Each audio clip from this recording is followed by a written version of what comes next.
무엇이냐면 그 국어 콘텐츠를 만들던 회사였고 지금 이감을 쓰는 이 CSM 같은 경우는 그냥 문제를 오랫동안 만드는 그런 팀이었어요. 원래 이감 모의고사를 우리 어썸 팀에서 쓸 뻔했는데 CMS한테 밀렸어. CSM한테. 그래가지고 우리가 쓰지 못했다.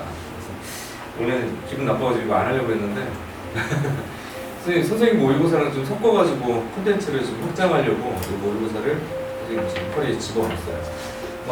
문제가 나쁘지 않고 굉장히 감각적으로 문제를 잘 내는 곳이기 때문에 선생님이 좀 신뢰하는 그런 팀이긴 한데 오늘 좀 문제가 유난히 좀 어렵긴 하다. 네, 유난히 어렵대요.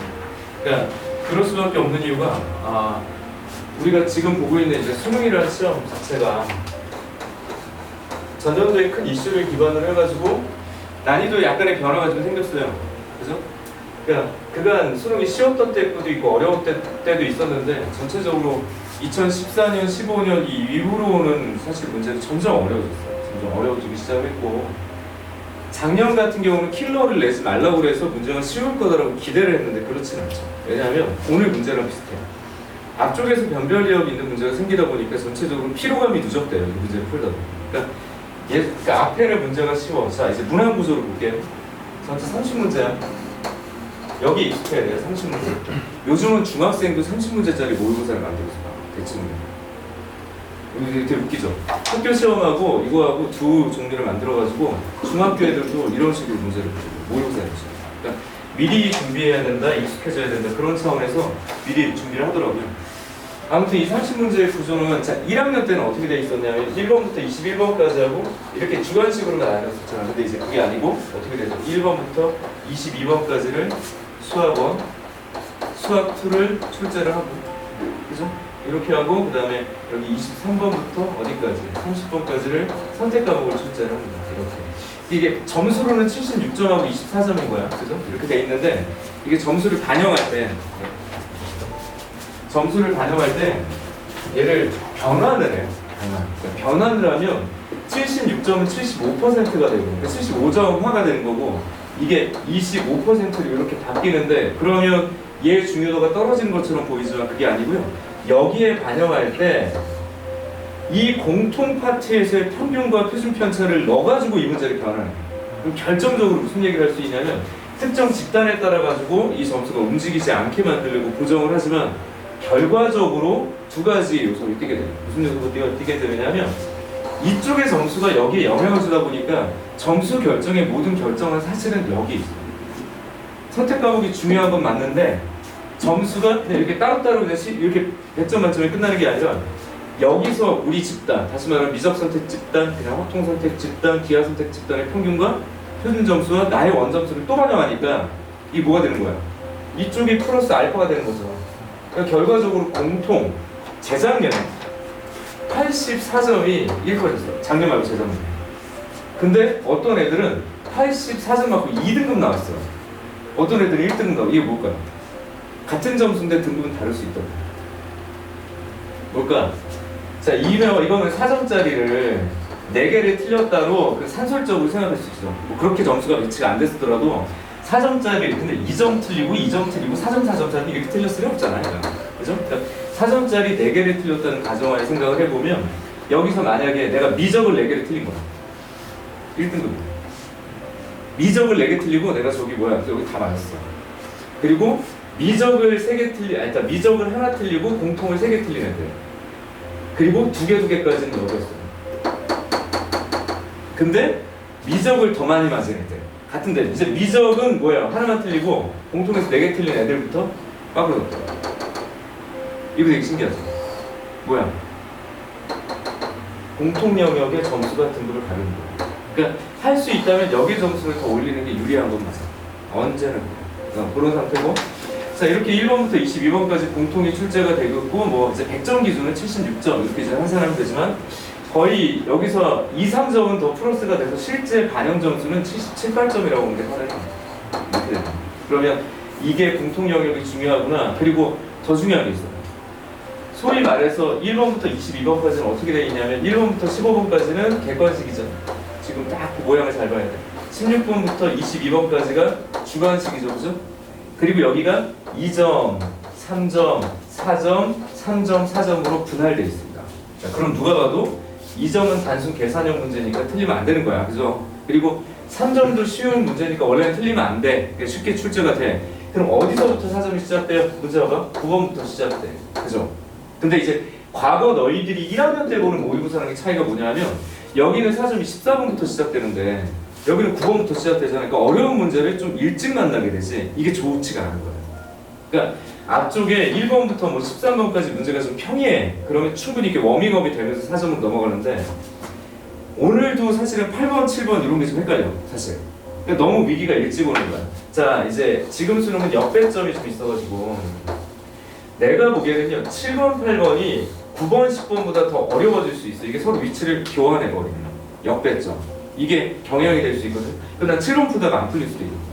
그럼 어떻게 돼요? 위기감이 일찍 오지. 긴장도가 일찍 오지. 그러니까 전체적으로 문제의 난이도를 조금 더 어렵게 느끼게 될 수가 있어, 이게. 그래서 애들이 출제를 실수했던 게 작년에 내가 우린 준킬러를 안 낼 거야. 교육부 장관이 계속 그 얘기를 했어.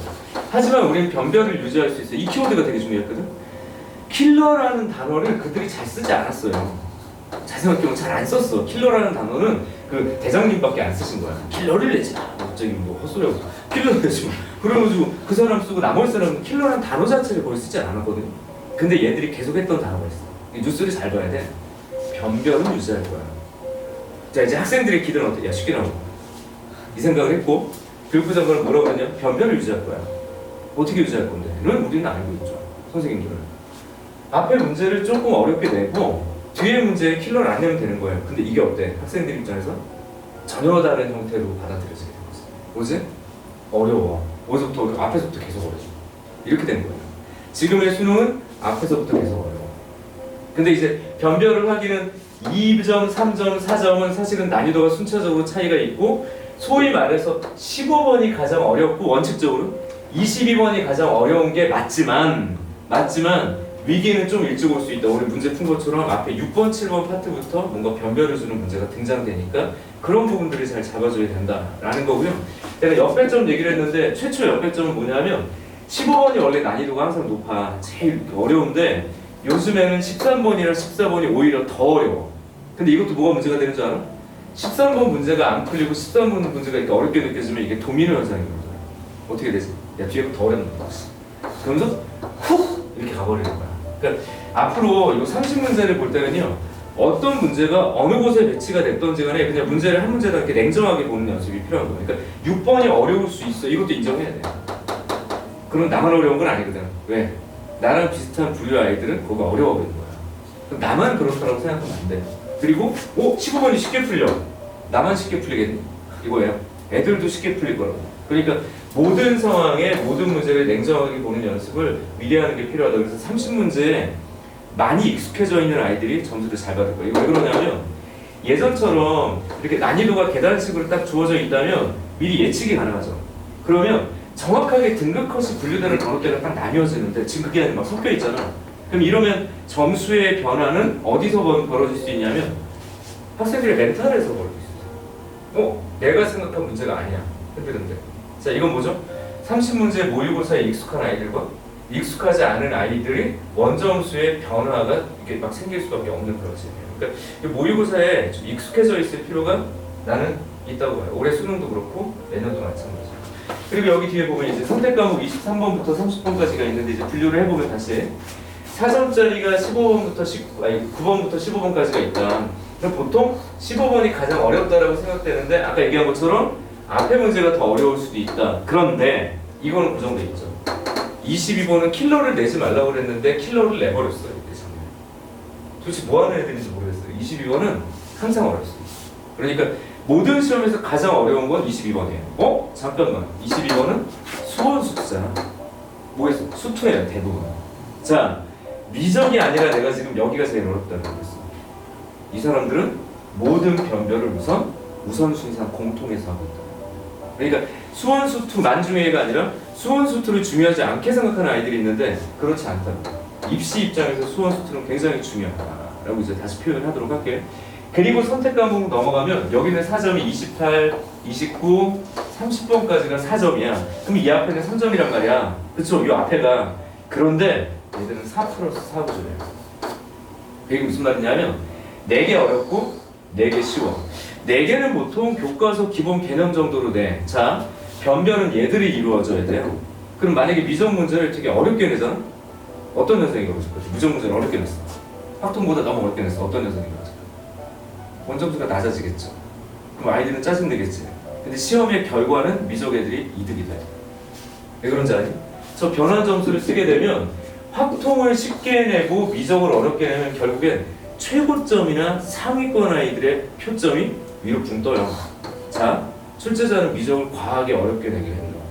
그러니까 변별을 여기서 다 해버리고 미적, 확통, 기하는 대체적으로 난이도를 좀 균질하게 유지를 해줘야 돼요. 그러니까 미적의 모든 문제는 사실은 수투 22번보다 쉬운 문제의 가능성이 있다. 그러니까 미적 문제는 과거에 보면 30번 문제가 되게 어려웠었는데 그 30번 문제만큼 어렵지는 않게 출제를 하고 있어요. 물론 어려워. 제일 어려운 문제는 30번이 맞긴 한데 제일 어려운 게 누구라고?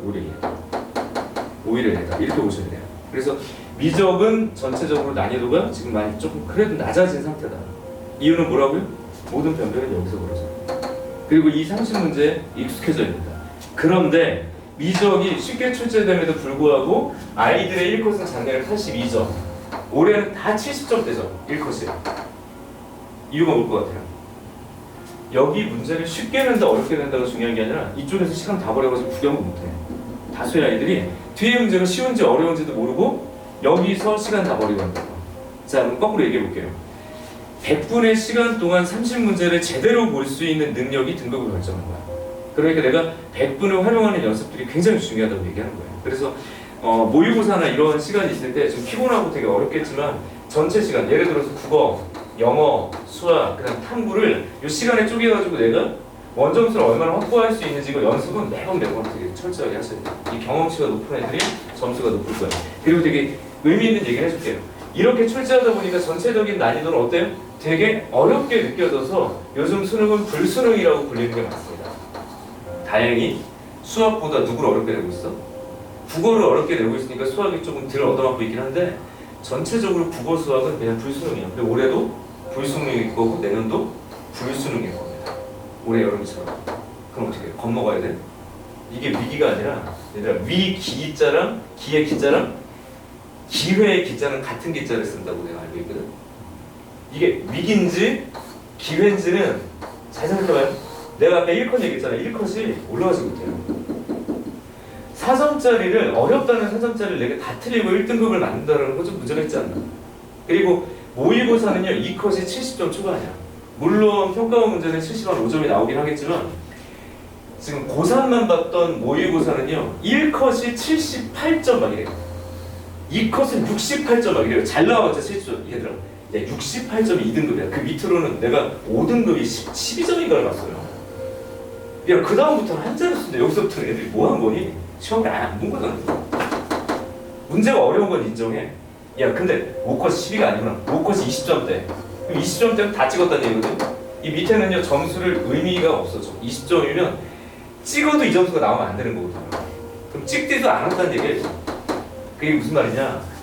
문제가 어려우니까 다수의 아이들이 포기가 빨라. 이게 기회야. 공부를 제대로 하는 아이들의 인원수는 적어요. 선생님, 뭐 N수생도 있고, 자, N수생은 언제나 상수였어. 항상 N수생은 존재했어. 걔들은 그냥 고인물로 존재했던 애들이야. 없었던 애들이 아니라고. 갑자기 올해 고스트처럼 튀어나온 게 아니라 그냥 매번 N수생이 유리했고 매번 N수생이 시험 많이 봤고 매번 어디 군대 갔다 오면 또 시험 보고 올해는 40대도 시험 보고 막 그래요. 그죠? 근데 맨날 그랬어. 맨날 그랬어. 신경 쓰지 마. 신경을 쓰이겠지만 얘가 중요한 게 아니라 현역 고3들은 포기가 이르게 점점 이게 매년 더 심했어. 그 얘기는 포기만 하지 않으면 현역 고3에서 실제 수능까지 정말 공부를 하는 아이들은 내가 보통 한 15%로 왔거든. 올해는 15%안 될 거야. 과정 포함하면 10% 남아있을 거야. 철저하게 수능이라는 시험을 공부하는 아이들은 이게 끝일 거야. 예전에는 내가 15% 이상 정도로 갔거든. 여기 이제 N수생 들어가면 공부를 하기 시작하면 3등급은 무조건 나오게 되거든. 시작하면 아니라 공부를 제대로 하면. 근데 내 생각에는 지금 이게 더 주는 것 같아요. 그게 기회라고. 올해 100일도 안 남았잖아. 이미 수능 끝났다고 생각하는 애들이 부지기수예요. 공부 안 해. 공부 안 한다고.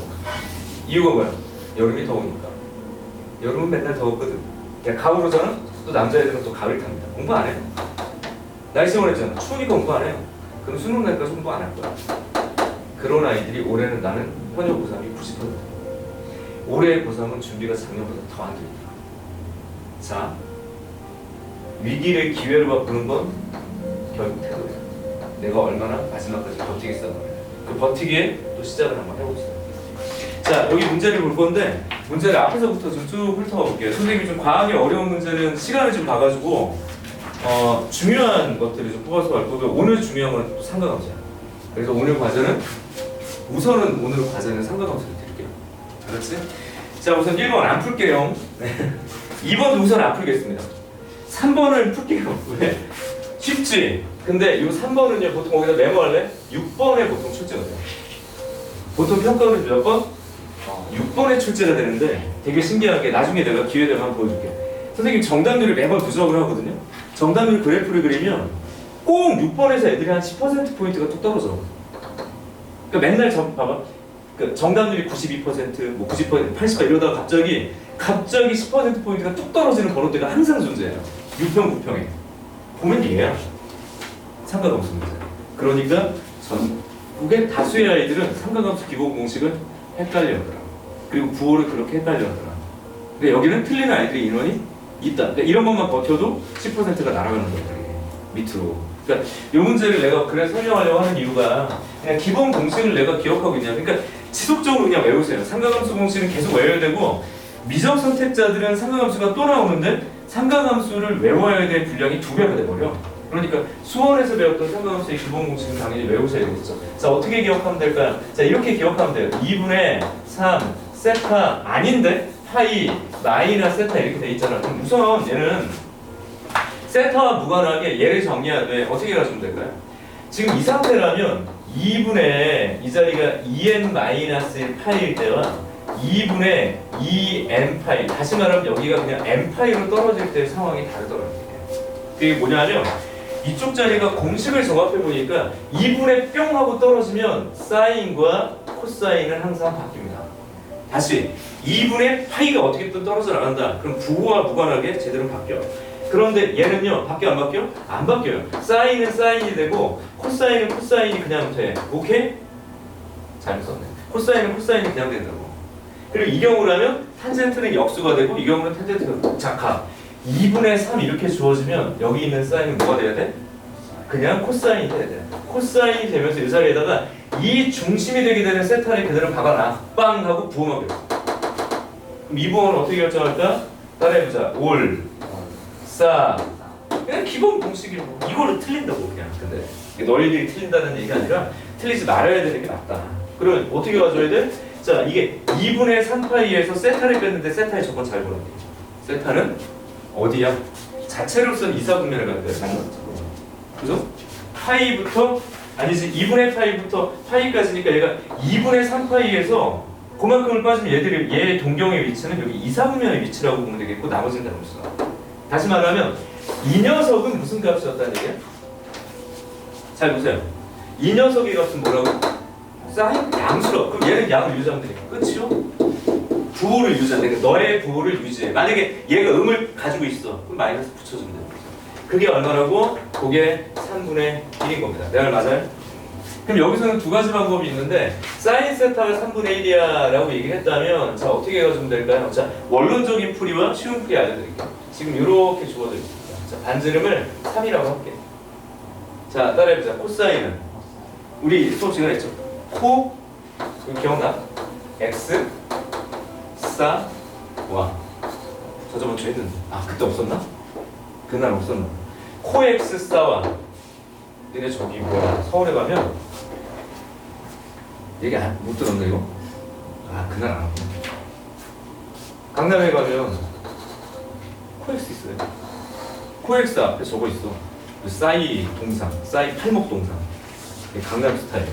코엑스는 맛있는 거 많으니까 맛있는 거 싸와. 이거예요. 뭔데? 코사인이 x 좌표고요. 사인은 y 좌표예요. 맞아? 코엑스 싸와. 뭔데요? 코사인은 반지름의 3이 너네 코 x, x 좌표. 무슨 좌표? x좌표. 그런데 잠깐만. 아 잠깐만요. 말이 잘못했나? 말이 잘못했나? 2분의 3파이 여기에서 요거 뺀 거 맞죠? 사인이 양수가 맞죠? 그럼 코사인 세타가 3분의 1. 잠깐 세타가 몇 사분면에 가기로 했지? 2사분면에 가겠지. 그럼 x가 양수가 될 수 없는데 여기에 코사인은 음수. 말 잘못했네. 자 다시 갑시다. 자, 지금 이렇게 주어지면서 코사인 세타가 3분의 1이라고 그랬지? 맞죠? 그치? 이거 다시 전환합시다. 뭘 잘못 쓴 거야? 사인 2분의 3파이 마이너스 세타가 되겠고 얘는 코사인으로 바뀌는 게 맞고 그죠? 그치? 그리고 2분의 3파이에서 요 자리를 빼. 그럼 사인 자체는 처음부터 양수였어. 맞죠? 잘못 푼 거 아니잖아. 그죠? 잠깐만요. 야 내가 헷갈린다. 잠깐만 3번. 그치? 이렇게 되고 코사인의 세타였고 잠시만요. 사인 자체는 양수 2분의 3파이 사인과 코사인이 바뀌게 돼 2분의 3파이에서 세타를 뺄 때 맞아 사인은 여기서 양의 값이야 여기 부호 바뀌어야 되는데 잠깐만 3분의 1 x좌표가 아니야 잠깐만 세타는 얘가 돼야 되고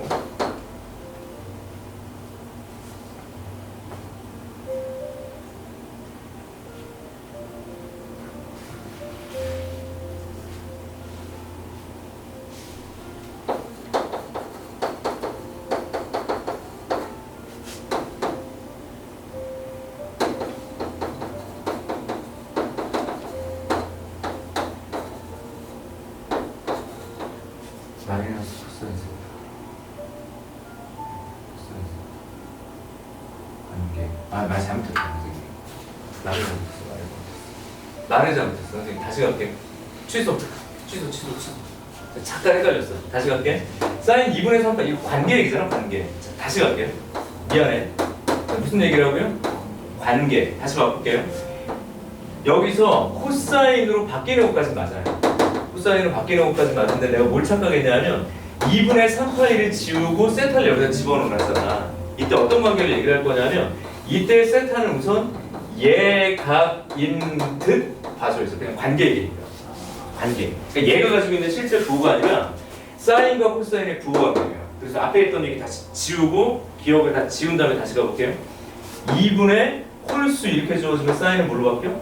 코사인으로 바뀌어 그리고 세타는 세타라고 써줘 그리고 얘는 뭐 관계를 나타내는 거니까 세타가 예각인 것처럼 생각해.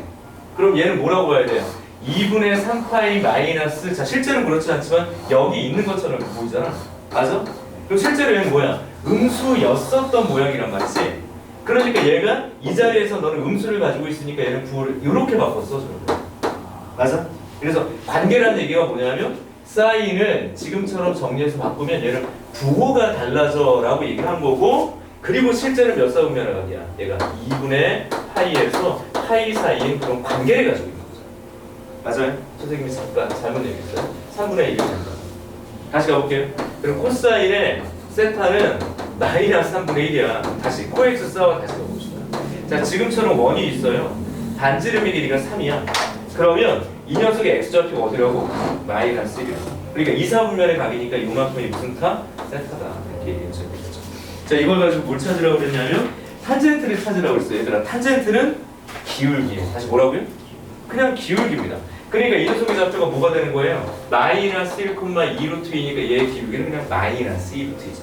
그래서 이렇게 얘기하시는 거예요. 다시 코사인은 x좌표, 사인은 y좌표, 탄젠트는 기울기 이렇게 기억하시면 돼요. 탄젠트 세타는 마이너스 2루트이다. 이렇게 선생님 살짝 실수. 네. 자, 여기까지 설명했어요. 3번 조심하라고 그랬는데 내가 조심해야겠네. 자, 4번은 선생님이 안 풀 거고요. 자, 얘들아 5번하고 몇 번을 연결할 거냐면 결국엔 5번 그리고 이제 줄거리 잡을게요. 5번 그 다음에 10번 그 다음에 9번 연결해서 수투 줄거리 잡고 다시 삼각함수로 돌아와서 주제 잡고 갈게요. 알았죠? 자 이제 5번 얘기해봅시다. 이렇게 삼각함수 뭐 이따가 삼각 방정식은 연결을 다시 합시다. 그래서 어떤 얘기를 할 거냐면 봐요. 5번 문제에서 우리가 또 집중해야 될 기본적인 약속 이야기를 한번 해보겠습니다. 수트에서. 자 우선 무한대분의 무한대꼴의 극한이 등장된다. 뭐 수열이든 아니 사실 함수든 저희 미적분의 수열이든. 자 무한대분의 무한대는요 무조건 뭘 비교하는 거냐면 차수를 비교하는 거다. 이거 기억하나요? 이거 괜찮아요? 그죠? 무한대분의 무한대인데 얘랑 동차면 어디로 수렴해? 0이 아닌 곳으로 수렴해. 얘가 차수가 더 크면 0으로 수렴해. 이놈이 차수가 더 크면 어떻게 돼요? 발산해. 그러니까 차수를 비교하는 게 목적이고 두 번째 0분의 0꼴에 대한 극한이죠. 무슨 꼴? 0분의 0꼴. 예를 들면 이런 거라고. 1번 자 리미트 x가 1로 가까이가 그러면 x-1분의 x 뭐 대표적인 예죠. 이거 어떡하지? 약분하고 대입하니까 1로 수렴하죠. 그냥 얘는 무슨 문제냐면 여기다 쓸게요. 인수분해 찾기 문제지. 뭐라고요? 그래서 수투는 자 내가 수업을 이전에 좀 했었으니까 물어볼게요. 수투는 가장 중요한 키워드가 뭐였어요? 방정식. 아닌데 식 맞았어. 식 맞았어. 내가 수투는 그거를 하는 거야 라고 얘기해서 극한을 이해하는 것도 아니고 미분을 이해하는 것도 아니고 얘를 기능적으로 활용하고 대상에 집중해야 돼. 대상. 항등식. 맞아요. 다항식을 다루는 방식이 되게 중요해요. 그래서 항등식적 개념으로 가야 돼. 뭐 인수분해, 차수 비교, 개수 비교 이거 항등식이에요. 그러니까 밑으로 가보면 만약에 내가 여기다 대고 리미트 x가 1로 간다 라고 얘기를 할 때 그러면 이게 x-1 이렇게 잡고 여기 x제곱 x- 그럼 이건 어디로 수렴해? 0으로 수렴하잖아. 대입해봤잖아. 그러니까 얘는 결국엔 네가 x-1이라는 인수가 많으면 그냥 0으로 가고 똑같이 했으면 1로 가는 거야. 그러니까 여기가 답은 달라지잖아. 그래서 이 문제는 뭐 인수분해 문제고 얘는 차수 결정 문제다. 그리고 모든 줄거리는 이렇게 잡고 가고 0분의 0꼴은 궁극적으로 어디까지 연결될까? 그냥 미분계수로 직접 연결될 가능성도 배제할 수는 없죠. 이렇게 되거든요.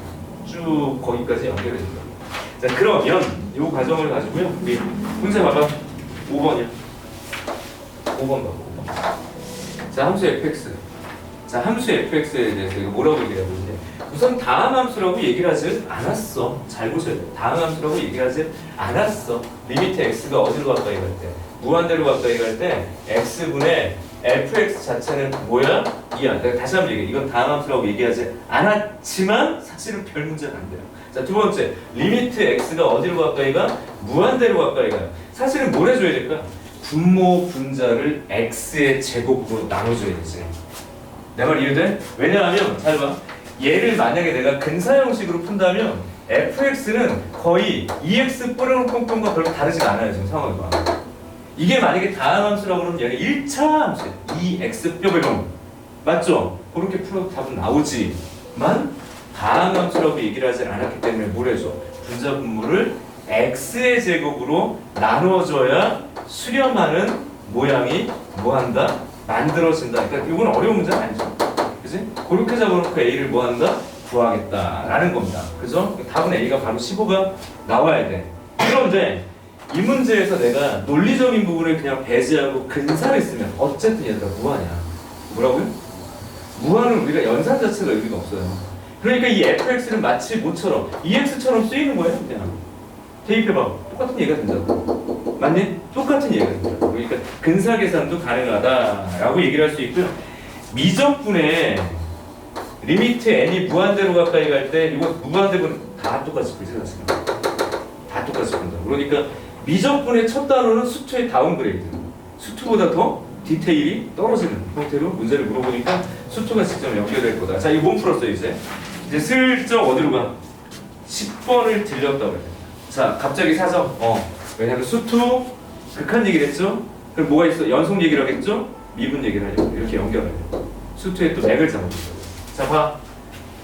무한, 0, 극한 단순 계산일 수 있고 또는 인수분해 항등식 정리일 수 있고 미분 계수로 넘어갈 수 있고 그러면 이렇게 쓰여져 있으니까. 그럼 그대로 잡고 갑시다. 10번의 별표. 10번의 별표. 자, 우선 4점짜리는 분명히 난이도가 조금 차이가 있을 수 있죠. 왜냐면 3점은 뭐 거의 계산 실수만 아니라면 대체적으로 문제는 쏙쏙 풀려야 되는 게 맞는데 4점은 그 난이도를 가늠하기가 쉽지 않을 수도 있어요. 자, 내가 아까 9번부터라고 그랬는데 9번부터 15번까지가 이렇게 있으면 여기 거의 지뢰밭이라고 보는 거죠. 어디서 터질지 몰라. 이게 문제야. 다시 뭐라고요? 어디서 터질지 몰라. 야, 9번을 안전하게 봤어. 그럼 10번부터 막 빠다다닥 막 터질 수 있어. 그러니까 어디서 문제가 갑자기 난이도가 높아질지 모르기 때문에 내가 얘기했죠. 문항마다 객관적인 난이도를 내가 인지하는 것도 되게 중요한 능력이에요. 자, 그래서 10번 가보면 실수 전체 집합에서 동그라미 쳐요. 연속. 뭐라고요? 연속이 우리가 무슨 얘기였니? 야, 연속은요, 직관속은 그냥 붙어있다는 거잖아. 붙어있다고. 근데 우리 그렇게 안 쓰고요. 뭘 얘기를 하죠? 야, 어떤 함수의 함수값과 어떤 함수의 그 자리에서의 무슨 값이 극한값이 존재해서 아무튼 같아. 그럼 극한값도 필요하다면 좌극, 우극을 나눠야 되니까 따라해보자. 좌, 함, 우. 이거 좌극한 함수값, 우극한이 다 같으면 붙는다고. 그 얘기가 정이야. 맞죠? 근데 밑으로 갑시다. 실수 전체 집합에서 연속인 두 함수 fx가 있는데 x가 1보다 큰 모든 실수에 대해서라고 그냥 한정했습니다. x가 1보다 큰 모든 실수 x에 대해서 루트 x 마이너스 1. 그 다음 여기 뭐가 붙어있어요? fx 됐다. 어떻게 해야 될지 방향을 잡았나요? 어떻게 해야 될지 방향을 잡았어. 이렇게 이제 주어져 있고 x제곱 플러스 f1 x 마이너스 g1 이렇게 붙어있는데 나는 f1과 g1을 구해야 되는데 문제는 1을 대입할 수가 없잖아. 잘 생각해봐. 1을 대입하는 순간 무슨 일이 벌어져? 이거 뭐 다 날아가요 이렇게. 봐봐. 여기다 1 대입해. 여기 0 날아가죠. 여기도 뭐 여기 1이지. 여기 1이지. 맞아? 여기 0 날아가고 이쪽에다가 뭐예요? 1 집어넣고 f1 마이너스 1 뭐 1이네. 다시 할게. 야 1 대입해봐. 이게 0 여기 1 f1 이거밖에 없어 지금. 그러니까 나는 f1과 g1을 구하려면 다른 조건이 필요하고. 다시요. 우선 얘도 시작하다 보니까 그거네. 뭐라고 썼니? 함등식이긴 하다. 근데 내가 필요한 게 뭐라고? f1하고 g1이 필요해. 그럼 1을 대입해 보는 거죠. 대입할 때 여기가 날아가. 맞죠? 얘랑 무관하게. 이쪽을 보니까 1하고 이렇게 되어져서 너는 그러니까 1 플러스 f1 마이너스 g1은 0인가 봐. 맞아? 그럼 더 못 풀지. 그리고 너 풀 수가 없잖아요. 여기서 필요한 게 뭐라고? 무슨 속? 연속. 사실은 연속은 함수값과 무엇을? 극한값을 동시에 비교하는 거거든요. 근데 극한값을 얘기할 때 만약에 x가 뭐 1로 가까이 간다. 자, 교과서에서 뭐라고 쓰여져 있냐면 x가 1이 아니다라고. 이건 x가 1이 된 적도 없고 될 수도 없고 앞으로도 안 돼. 1이 아니야. 그런데 어때? 1에 아주 가까운 값이라고 지금. 1은 아니야. 자, 무슨 얘기 하려고? 이때 내가 x가 1이 아니다라고 합시다. 잘 봐. x가 1보다 크다며. 그럼 1이 아니면 나 이거 나눠줘도 돼, 안 돼? 된다고. 근데 지금 이거 봐봐. 내가 처음에 시작할 때 이거 무조건 함등식이라고 얘기해서 x에다 1 대입했어. 이거 논리적으로 뭐야? 사실은 모순이에요. 잘 생각해. 그렇지 않니? 원래 대입하면 되는데 안 된다고. 왜? x가 1보다 클 때만 이걸 쓸 수 있다고요. 내 말 맞지? 그러니까 여기다 함부로 대입하는 것 자체가 논리적으로 어때? 그래서 내가 흐리게 써는 거야. 야, 1을 구할 건데 할 수 있는 게 그거밖에 없는데 또 x가 1보다 크다 그러는데 대입이라는 걸 할 수가 있는 거야? 이렇게 질문하는 거죠. 그러면 안 되는 거죠, 사실은. 맞아? 이따가 써먹기 말이야. 자, 뭐 해줘야 돼? x가 1보다 크다라는 말에 그냥 우리는 충실해야 돼. 충실해야 돼. 그럼 어떻게 해야 돼? 얘들만 남겨놓고 저 논리를 쓸 수 있는지 잡아봐야지. 이렇게. 여기 노란색부터가 제대로 푸는 거야. 나 나눌 거야. 뭐 할 거야? 나눌 거야. 나누고 나는 여기에 집중. 나 뭐라고 그랬니? 왜? 함수값을 구할 수 있는 상태가 아니거든. 대입해가지고 잘 보면 그렇잖아요. 뭐 해줘야 돼요? 극한을 통해서 함수를 읽어내야지. 그냥 맞아? 그러니까 극한으로 전환이 가능하다. 연속은 여기가 뭐로 전환이 가능하다? 극한으로 전환이 가능하다. 여기서부터 이제 이야기를 제대로 풀 수 있겠죠. 저 위에 논리를 그러면 객관식이니까 그냥 슬쩍 끼워 넣어도 될 거냐, 논리적으로 안 될 거냐, 여기서부터 구분하기 시작해. 내가 그래서 여기 쓰다 본 거야. 아무도 이렇게 이상하게 안 쳐다보고 있는 애들아. 여기까지? 자, 그럼 뭘 해줘야 돼요? 나는 대입을 할 수가 없어, 사실. 뭐 해줘? 리미트 x를 어디로 보낼 거예요? 1로 보낼 건데 정확하게 표기하려면 1보다 크다고 했으니까 방향은 주긴 해야지. 그죠? 방향을 주긴 해야지. f x 마이너스 x. 자, 신중하게. 그리고 혹시 나중에 논술 시험을 본다라고 할 때는 이런 표기법 자체는 되게 중요해요. 이거 빼먹으면 감점이에요. 플러스 이렇게 잡고 루트 x 마이너스.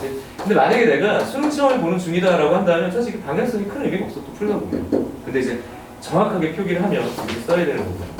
이렇게. 자, 뭐 할 건데? 뭐 하기는요? 자, 갑니다. F랑 G는 그냥 연속이라고 얘기했어요. 잘 봐. 연속이라고 얘기했기 때문에 이 값의 우극함과 이 값의 좌극함과 함수값은 그냥 같은 거 아니야? 그러니까 좌측이 몰랐다네. 이건 대입한 게 아니라 정의에 의해서 같은 거예요. 왜? F와 G는 각각 그냥 자유롭게 연속이야. 맞죠? 하지만 우측은 여전히 극한이에요. 뭐라고요? 극한입니다. 자, 보세요. 오른쪽은 극한이고 왼쪽은 이제 값으로 쓸 수 있는 거잖아. 내 말이 이해가 되나? 이 파란색 이 표시를 잘 보란 말이지. 그게 중요하다고. 자, 봐. 얘는 왜 이렇게 된다고? 나는 연속이니까 이렇게 쓰면 돼요. 이게 쓰니까 어떤 값이 된 거잖아. 그것의 또 다른 말은 뭐가 된 거냐면 이게 됐다라는 얘기야. 이게 뭐가 됐다는 얘기야? 뭐 사람이 됐다는 얘기야? 뭐야 이거? 뭡니까 이거? 얘가 이게 되는 거야. 얘가 이렇게 된 거야. 뭐? 다시요. 이건 극한이라고. 정확하게 우극한. 근데 그게 뭐 수렴이 됐다고. 얘들아, 수렴이 됐어. 이쪽으로 갑시다. 대체적으로 여기로 가야 돼. 그래서 무슨 말이냐? 분수꼴이 수렴했어. 그리고 네가 1보다 크든 작든지 간에 하여튼 여기다 집어넣으면 0 대입할 수가 없죠. 근데 내가 0에 가까운 값으로 0으로 수렴해. 그럼 이놈도 어디로? 나도 0으로 가야 된다고. 이해돼? 다시. 분수꼴이야? 말이 바뀌었어. 수렴했어. 이게 바로 연속의 묘미죠. 연속은 뭘 소환한다고? 사실은 극한을 소환해. 그러니까 연속의 탈을 쓴 극한 문제가 된다고. 뭐라고요? 연속의 탈을 쓴, 연속으로 시작했지만 극한 문제라고 지금. 그러니까 분수꼴이야? 0으로 수렴해? 그럼 나도 0이야? 그럼 이 녀석의 우극도 0인데 우극이라고 얘기를 했지만 이거는 그냥 대입하면 되는 거 아니에요? 그러니까 이걸 맞네. 왜? 여기 대입해봐. 1 플러스 F 결국엔 1 마이너스 어머 맞네. 근데 봐라. 처음부터 대입해서 이렇게 쓴 건 논리적으로 말이 안 돼? 안 돼. 근데 얘는 왜 이렇게 된 거야? 여기에 맞춰서 쓰니까 된 거야. 결과는 같지만 어때요? 논리는 다르지. 맞아? 그래서 어쨌든 이게 하나 나온다. 내 말 이해됩니까? 그래서 그런 상태. 그 다음 어떻게 해주죠? 저 노란 녀석을 다시 여기다 집어넣어서 내가 다시 한번 얘기할게요. 이 문제의 목표는 무슨 분해? 그럼 뭐로 인수분해할까요? 작은 차수로 인수분해하면 요건 인수분해 무조건 된다고. 자, 써볼게요. F1 봐봐. F1 빼기 G1 이렇게 줬어. 근데 지금 보니까 F1 빼기 G1이 얼마야? 이거 봐봐. 여기 결국 마이너스 1 나온 거야. 결국 나는 마이너스 1. 무슨요? 수렴했어. 자, 리미트 x가 1보다 큰 쪽으로 가까이 갈 텐데 이제 느껴져. 방향은 그렇게 이제 중요하지 않은 것 같다. 내가 써놓긴 하는데. 자, 잡고 루트 x. 여기도 신중하게 잘 봐. x제곱 이렇게 잡고요. 근데 이게 문제지. 지금 f1x 이렇게 있고요. 여기 g1이 있는데 통일성을 위해선 g1보다는 f로 표현하는 게 좋겠지. 그럼 여기가 마이너스 g1이니까 마이너스 f1 그 다음에 플러스 1이라고 이렇게 전환해서 쓰면 되죠. 근데 목표를 잃지 말라고. 나는 뭐 할 거라고? 계속 세 번 인수분해. 응? 아 그래요? 선생님 인수분해를 하실 겁니까? 네. 이 녀석은 인수분해를 해야 되는데 이 모양으로 직접 인수분해 할 수는 없지만 결국엔 여기서 가장 중요한 인수는 바로 자, 왜 나는 계속 0으로 가고 있네. 다시 뭐라고? 얘가 0으로 가고 있잖아. 그 대표적으로 얘는 루트 x 마이너스 1도 나중에 정리하긴 할 거지만 잘 보세요. 어떤 녀석을 1로 보내는데 자꾸 0으로 간다는 얘기는 수투에서는 요 인수를 계속 염두에 두고 있어야 돼. 이걸 내가 뭐라고 부르냐면 따라해봅시다. 당연 인수. 이 문제에서 당연하게 등장돼야 돼. 인수가 있고 인수. x 마이너스. 얘한테 딱 째려봐. 야, 얘 째려봐. 얘를 막 째려보면 x 마이너스 1이냐고.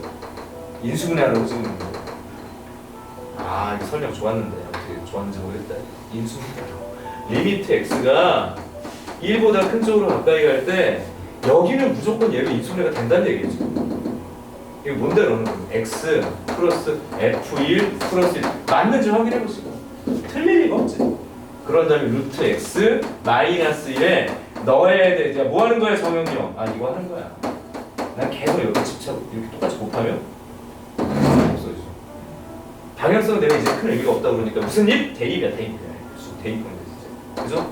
1 플러스 F1 플러스 1 곱하기 2가 마이너스 1이라고 했나 보다. 그죠? 그럼 어쨌든 계산 끝까지 해야 되겠네. F 얼마야? 마이너스 2분의 1도 마이너스 2분의 5냐? 이게 마이너스 2분의 5니까 아 오늘 이게 산수가 안 되네. G1이 얼마야? G1은 그 마이너스 2분의 3인가 보다. 맞지? 두 개 곱하자고 그랬으니까 답은 4분의 25인 거. 답이 있나 보시고 틀렸으면 다시 풀어야 되니까. 아니 4분의 15. 4분의 15. 그래서 있어? 자, 근데 이게 쉬운 문제는 아니죠. 이게 이런 것도 준킬러라고 불리는 게 맞아. 그럼 내가 분류하는 준킬러는 교육과정상 어떤 테크니컬한 방법이나 어떤 기술적 방법을 쓰지 않아도 되고 교과서에서 우리가 배웠던 내용을 내가 징검다리처럼 뚝뚝뚝뚝 끊어서 갈 수 있는 절차가 한 3단계 정도 되는 문제들이부터 준킬러를 볼 게 맞거든. 그럼 이 문제는요 11번 그리고 12번 요런 유의 문제들은요 2등급하고 3등급을 가릴 때 굉장히 중요하겠어요. 그러니까 이걸 틀리면 3등급으로 밀리고 이걸 맞으면 2등급으로 튀어오를 수 있고. 근데 아까 얘기했던 15번이나 22번은요 사실은 변별에 큰 의미가 없다. 왜 그러잖아? 15번은 요즘에 잘 맞고 있어. 22번은 틀려도 돼. 아주 편안하게 얘기하자. 왜 틀려도 되는지 알아? 정답률이 한 자릿수야. 내 등급의 영향력은 얘보다는 얘가 더 큰 거예요. 왜? 이건 같이 틀리는 거거든. 잘 생각해보면 틀려라가 아니라 이건 풀어도 틀리는 놈들이 부지기수예요. 그럼 22번 틀려서 내가 등급이 가라앉은 게 아니야. 뭘 틀려서? 6번 틀리고 이러면 돼. 남들이 맞는 문제는 내가 맞고 내 등급 근방에 있는 애들이 실수하는 때 내가 거기서 하나 더 맞으면 등급 올라가요. 근데 대표적으로 요거는 되죠. 자 이쪽으로 다시 가볼게요. 이 문제 내가 왜 별표를 치냐면 사실은 수능 입장에서 이 문제는 되게 심플하고 스피드 있게 풀어야 될 거래. 팍팍팍 들어가 있는 거고. 근데 이 문제를 내가 논리적으로 하나하나 설명하면서 너희들이 보통 하게 되는 실수를 내가 얘기를 했어요. 봐봐 이게 대입하고 할 거라고. 근데 결과적으로 같으니까 자꾸 대입을 해. 맞아 항등식인 것처럼 보이니까. 근데 문제는 조건상 이것을 써도 되는지 안 되는지는 너희들이 구별하셨어야 된다. 결과적으로 썼다고 해서 이게 된 게 아니지. 잘 생각해보면. 자, 밑으로 가볼게요. 그냥 나는 연속으로 제시된 문제는 습관적으로 또는 어떻게 흐름적으로 극한 전환이 필요해. 맞죠? 극한 전환이 필요해 이거예요. 그리고 이 연속을 각각 얘기를 했으니까 이쪽은 하나의 상수값으로 되어지면서 내가 아까 얘기했지. 이건 수렴의 구조를 가지고 있어. 미정계수 결정법 0분의 0꼴. 이제 포커싱을 계속 인수분해 맞추라는 거지. 어떤 인수? 내가 x-1을 어떻게 끄집어낼 거야. 얘는 보이잖아요. 지가 가지고 있으니까. 그런 차원에서 이렇게 정리해서 그냥 끝났어. 끝났어. 그러니까 이 문제는 2분 컷 해야 돼. 몇 분? 써놔 우리 2분짜리. 개념만 명확하다면 이건 정확하게 2분을 걸려요. 일싸움이 일싸움. 그러면 말은 이거 2분에 푼 애들은 나는 1등급 안으로 들어간다고. 그러니까 이제 정답이냐 아니냐는 이거 정답이 아니다 그러면 나 3등급으로 밀린다는 얘기를 한 거고요. 1등급 안으로 진입하는 애들은 1분, 2분 사이에 끝난다고. 이게 돼야 된다. 그래서 여기서 벌어들인 시간이 어딜 봐야 돼? 14번, 15번으로 이렇게 밀려주면서 거기는 6분, 7분 걸릴 수 있으니까 이런 시간 배당을 내가 연습을 잘한 아이들과 아닌 아이들 내가 시간을 벌었는데 야 15번은 내가 풀만한 난이도가 아니야. 버리버려야 돼. 이것도 전력 버리고 다른 문제에 집중하라고. 미적 28번이 풀만하다. 거기다 시간을 다 내가 쏟아 넣을 용기가 있냐. 근데 이 용기는 어디서 생길 것 같아? 첫 번째는 연습, 두 번째는 내가 벌어놓은 시간이 많은 용기가 생겨.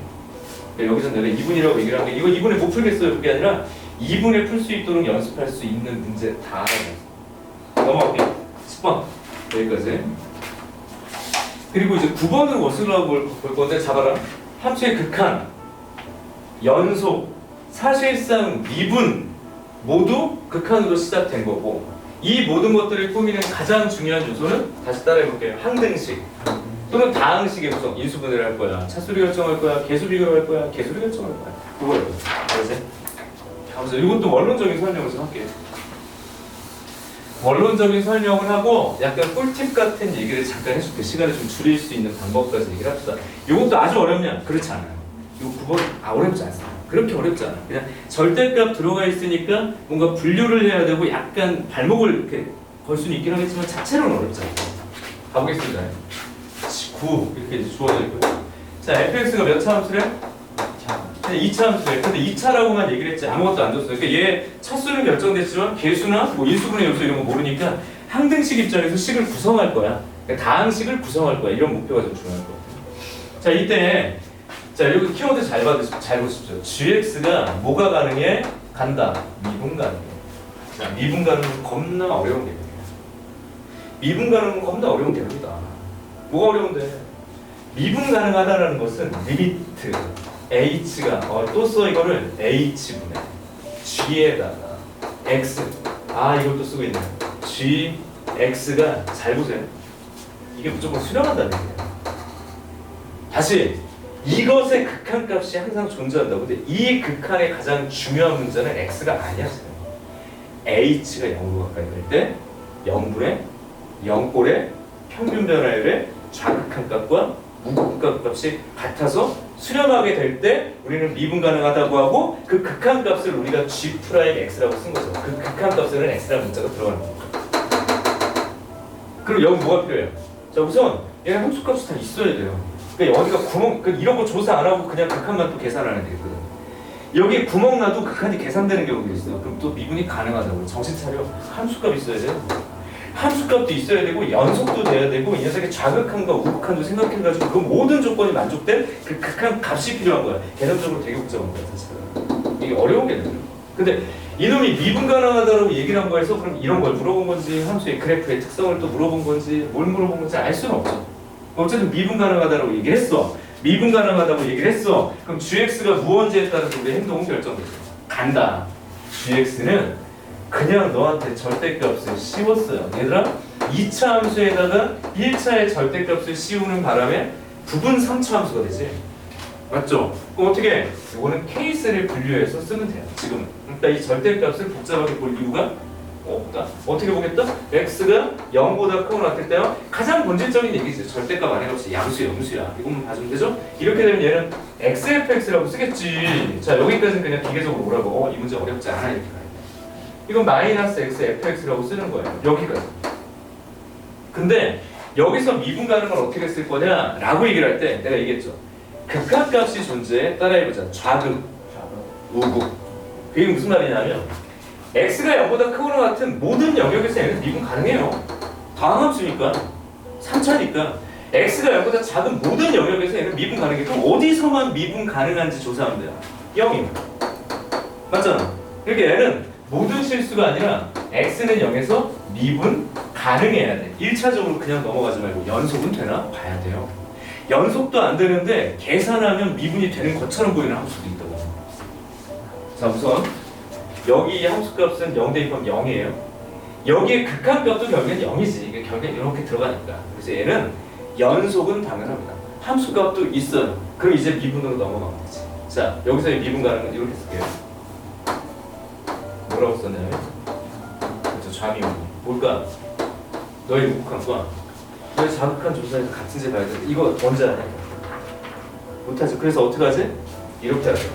주어진 gx 기반으로 지금처럼 경우함수로 분할되어 있다면 경계값 기준으로 분할된 각각의 위치를 잘라 놓고 그냥 봐. 내가 아까 뭐라고 그랬니? 이 범위 안에선 얘는 그냥 미분 돼요. 그럼 니들이 아는 미분은 하면 돼. 무슨 미분법? 곱의 미분법. 그러니까 fx 플러스 x f 프라임 x라고 써주면 되는 거죠. 얘를 어떻게 써? 마이너스 fx 마이너스 x f 프라임 x라고 써줘. 그 다음에 뭐 하면 될까요?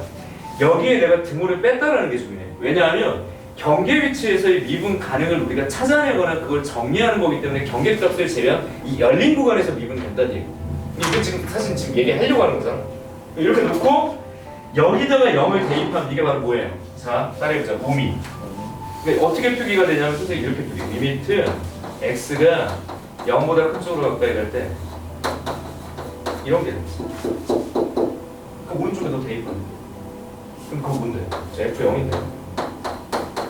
F0인데요. 두 번째는 뭘까? 리미트 좌미 0의 왼쪽. 이 작은 쪽. 이게 뭐예요? 너의 좌미 이렇게 쓰면 돼. 근데 여기도 뭐야? 0 대입하면 돼. 왜냐면 자체로서는 어쨌든 다항식이니까. 자체로서. 그럼 쑥 집어넣으면 여기 뭐예요? 마이너스 F0. 얘들아, 얘랑 얘랑이 같아야 돼. 따라서 F0은 뭐? 0 0이구나. 그러면서 인수가 하나가 잡히지.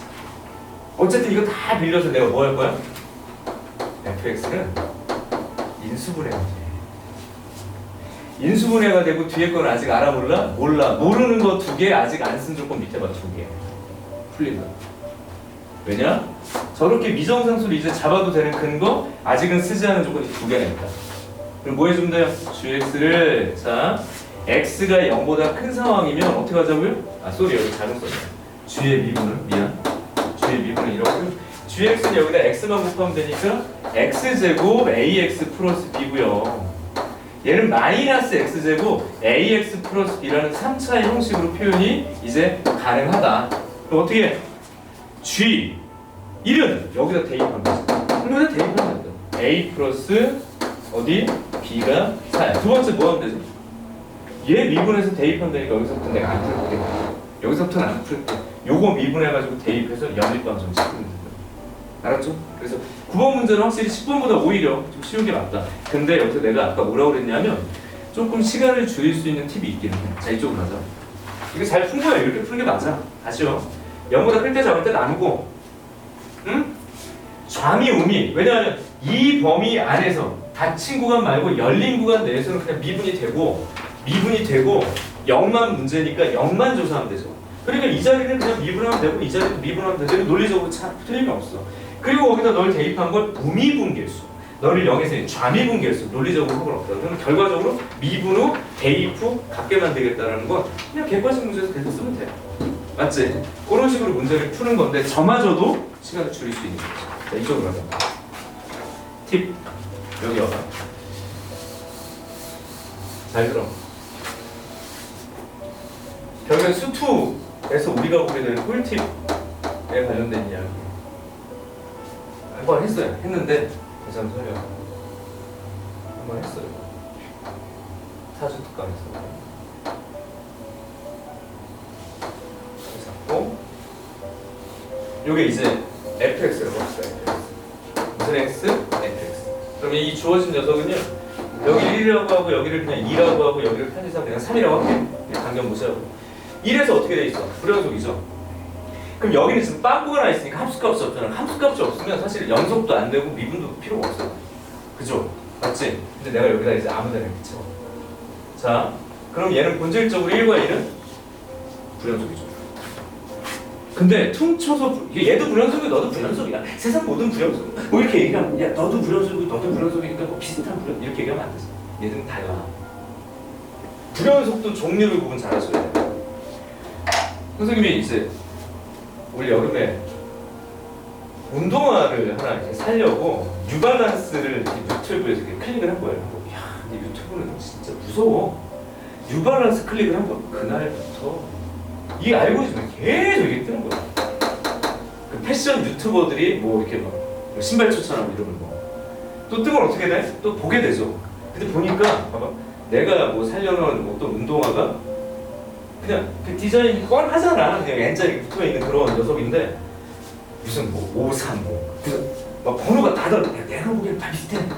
다 비슷한데 뭐 요즘에 뜨는 운동화 이거는 내가 아까 본 거랑 구분도 잘 안 되는데 갑자기 무슨 인기가 많아지니까 50만 원이 됐다고 리셀하고 그러더라고.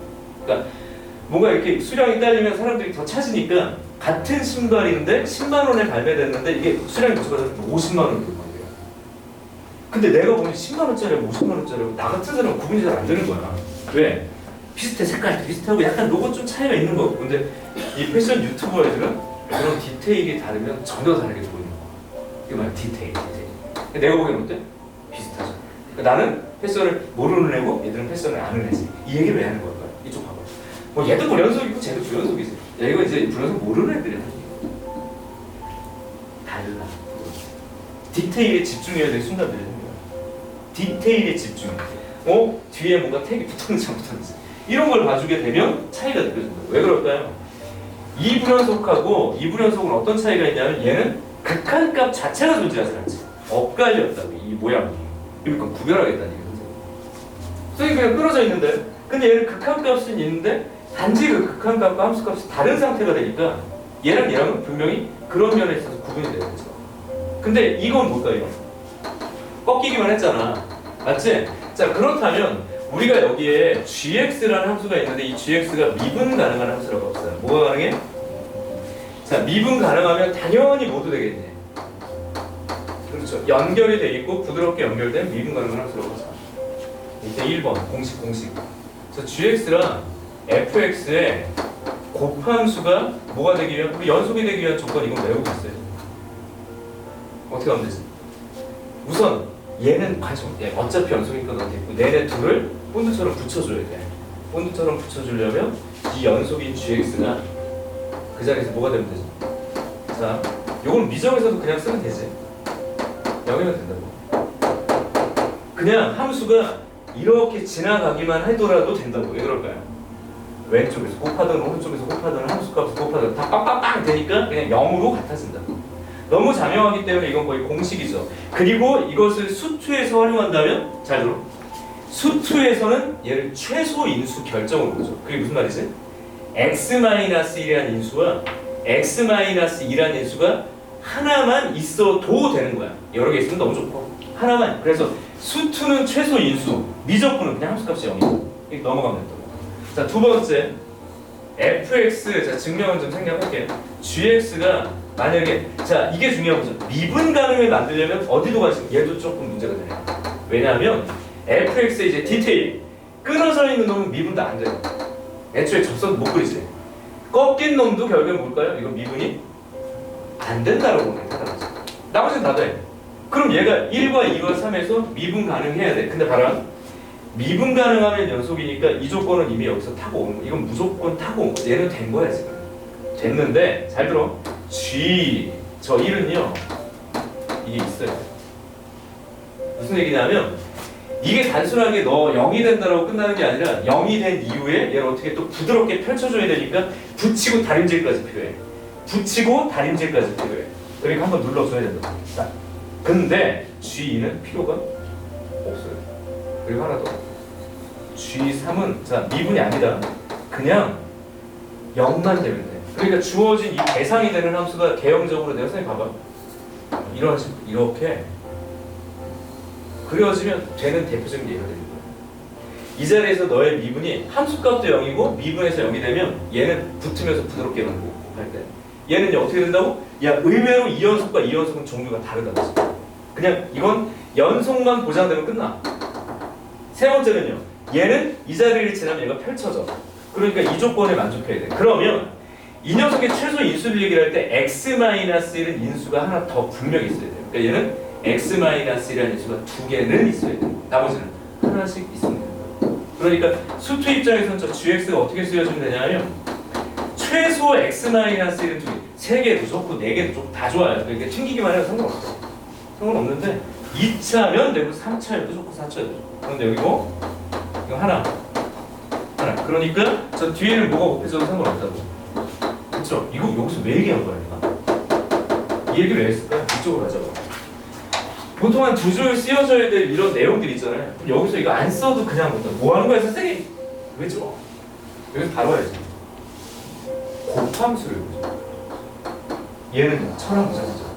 연속, 미분가는 다 함수야. 절대값 x가 없어. 절대값 x는 대표적인 놈이잖아. 어디서? x는 0에서 연속이지만 미분이 안 돼요. 그러면 f는 그냥 한 줄 이렇게 생겨 먹은 거는 뭐 하는 겁니까, 선생님? 최소인수 x 하나 가지고. 왜? 얘는 0에서 미분이 안 돼. 얘는 무조건 미분이 돼. 곱함수가 미분이 되려면 네가 안 되는 놈을 내가 펼쳐줄게. 0 되는 거. 그럼 아까처럼 쓸 필요 없지. 맞아? 그럼 이런 데서 시간을 줄이고 문제를 풀면 이것도 한 1분, 2분 사이 있어. 2분 사이. 맞아요? 2분 거. 이것도 써놔, 2분 거. 무조건 이렇게 풀어야 돼 라는 게 아닌데 이렇게 푸는 게 앞으로는 편할 거야. 알았죠? 중간 과정 생략이 딱 되니까. 여기까지 말씀을 드렸습니다. 이거 몇 번? 선생님이 원래 이렇게 손글씨 노트를 준비해 오는데 여기가 선생님이 미처 준비하지 못해서 우선 필기 여러분들이 직접 하셔야 되고요. 9번하고 10번 이렇게 좀 연결을 하도록 하죠. 그래서 우선 지금 하나의 줄거리를 또 잡았어요. 극한 연속 미분의 어쨌든 흐름을 다시 한번 또 정리를 해봤어요. 그리고 실제 문제를 풀 수 있는 팁과 개념까지 다시 한번 얘기를 합니다. 이게 되게 중요한 부분이니까 여기까지 반복을 했고요. 무다음 주제인 삼각함수를 좀 들어갈 건데 잠깐 쉬었다가 될 것 같습니다. 잠깐 끌었다가 들어가시고요. 삼각함수 오늘 그래서 삼각함수의 문제를 추가했다.